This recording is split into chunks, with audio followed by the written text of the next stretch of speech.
Congratulations, President Trump. Your bold decision to target Iran's nuclear facilities with the awesome and righteous might of the United States will change history. America has been truly unsurpassed. It has done what no other country on earth could do. History will record that President Trump acted to deny the world's most dangerous regime the world's most dangerous weapons.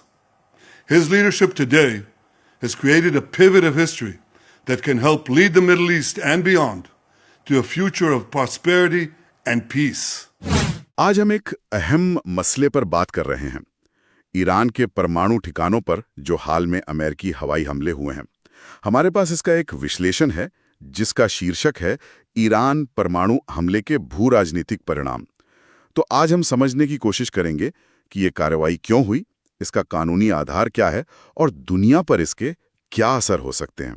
ये शायद इस दशक की सबसे बड़ी सैन्य कार्रवाइयों में से एक मानी जा रही है। तो चलिए इस विश्लेषण की गहराइयों में उतरते हैं। तो सबसे पहले हुआ क्या था असल में?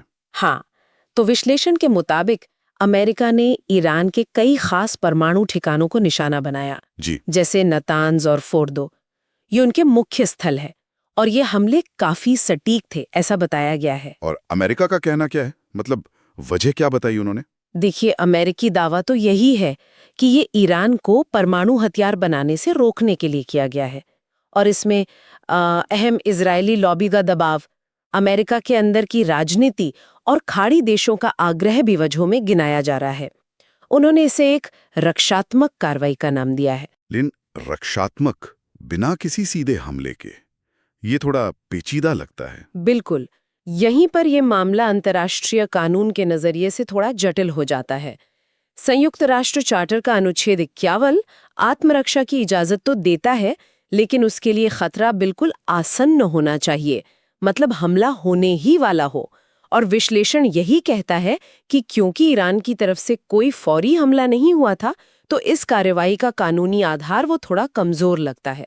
इस पर बहस हो रही है। अच्छा, और प्रतिक्रियाएं कैसी रहीं? जाहिर है तेज रही होंगी। हाँ, बहुत तेज। ईरान ने तो इसे सीधे सीधे युद्ध छेड़ने जैसा काम या एक्ट ऑफ वॉर कहा। और बड़ी ताकतों का क्या रुख रहा? रूस, चीन। रूस और चीन ने इसकी कड़ी निंदा की। उन्होंने संयुक्त राष्ट्र सुरक्षा परिषद में अमेरिका के लाए प्रस्ताव को वीटो भी कर दिया। यूरोप के जो सहयोगी हैं अमेरिका के, वो बटे हुए नजर आए। मतलब फ्रांस, जर्मनी थोड़े चिंतित दिखे दूरी बनाते हुए। ब्रिटेन ने कुछ हद तक अमेरिका का साथ दिया। यानी पश्चिम में भी पूरी तरह सहमति नहीं थी? नहीं, बिल्कुल नहीं। तो अब इसके नतीजों पर आते हैं। विश्लेषण क्या कहता है? इसके परिणाम क्या हो सकते हैं, खासकर क्षेत्रीय तनाव के लिहाज से? हाँ, ये बहुत अहम पहलू है। सबसे पहले तो इलाके में तनाव बढ़ना लाजमी है। विश्लेषण ये इशारा करता है कि ईरान शायद सीधे अमेरिका से ना उलझे। मतलब सीधा टकराव नहीं? शायद नहीं, लेकिन वो अपने सहयोगी गुटों का इस्तेमाल कर सकता है, जैसे लिबनान में हिजबुल्लाह या यमन में हुती विद्रोही। इनके जरिए इजराइल पर या फिर इराक और सीरिया में जो अमेरिकी ठिकाने हैं उन पर हमले बढ़ सकते हैं। अच्छा। और हॉर्मुज़ जलडमरू मध्य, जो तेल के लिए बहुत जरूरी रास्ता है, वहां भी तनाव बढ़ सकता है।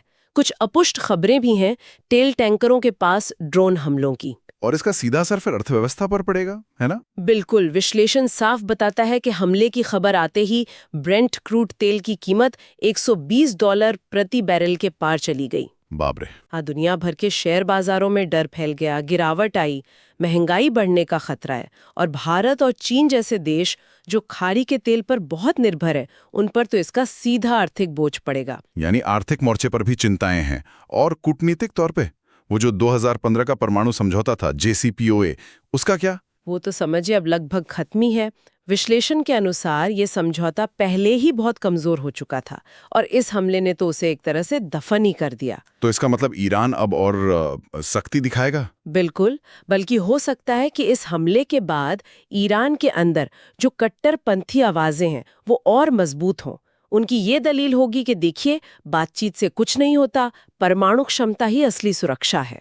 तो ईरान शायद अब परमाणु हथियार बनाने के लिए और ज्यादा प्रेरित हो। ये तो वाकई चिंताजनक बात है। क्या ये खतरा सिर्फ मध्य पूर्व तक ही सीमित रहेगा या फिर मतलब वैश्विक स्तर पर भी इसके कुछ मायने हैं? विश्लेषण तो यही कह रहा है कि ये मामला और बड़ा बन सकता है। देखिए, रूस यूक्रेन में उलझा है, वो शायद इसे अमेरिका का ध्यान बंटाने के मौके की तरह देखे। चीन, जिसके ईरान से गहरे आर्थिक रिश्ते हैं, वो भी शायद चुप न बैठे। हो सकता है वो व्यापार के मोर्चे पर या साइबर स्पेस में कोई जवाब दे। तो डर ये है कि यूक्रेन और ताइवान के साथ साथ अब ईरान भी एक नया ग्लोबल फ्लैश पॉइंट, एक वैश्विक संकट का केंद्र न बन जाए। तो कुल मिला के इस विश्लेषण का निचोड़ क्या निकलता है? ऐसा लगता है कि अमेरिका ने तात्कालिक रूप से तो शायद ईरान के कार्यक्रम को धीमा कर दिया, कुछ महीनों या साल भर के लिए। हाँ, शायद कुछ वक्त मिल गया हो। लेकिन इसकी कीमत क्या चुकानी पड़ी? ईरान के कट्टरपंथी एकजुट हो गए और पूरा इलाका और ज्यादा अस्थिर हो गया। कि ये हवाई हमले तकनीकी तौर पर भले ही सफल दिखें, लेकिन रणनीतिक तौर पर इनका नतीजा क्या होगा, ये बहुत अस्पष्ट है। स्रोत एक बहुत जरूरी बात कहता है कि शांति बम बरसाने से नहीं आती, उसके लिए कूटनीतिक साहस चाहिए होता है। सही बात है। और ये एक बड़ा सवाल भी खड़ा करता है कि क्या किसी देश की परमाणु महत्वाकांक्षाओं पर हमला करना ज्यादा आसान है, बजाय इसके कि उन महत्वाकांक्षाओं के पीछे की वजहों को समझा जाए और उनका हल निकाला जाए। वाकई ये एक सोचने वाली बात है, और श्रोताओं के लिए भी हम यही विचार छोड़ जाते हैं। स्रोत बार बार इसी ओर इशारा कर रहा है कि असली सुरक्षा, टिकाऊ सुरक्षा, वो कूटनीति और आपसी समझ से ही आती है। तो सवाल यह है कि क्या ऐसी मुश्किल घड़ी में सैन्य कार्रवाई के अलावा शांति स्थापित करने के और भी रास्ते हो सकते हैं, जिन पे शायद अभी उतना ध्यान नहीं दिया जा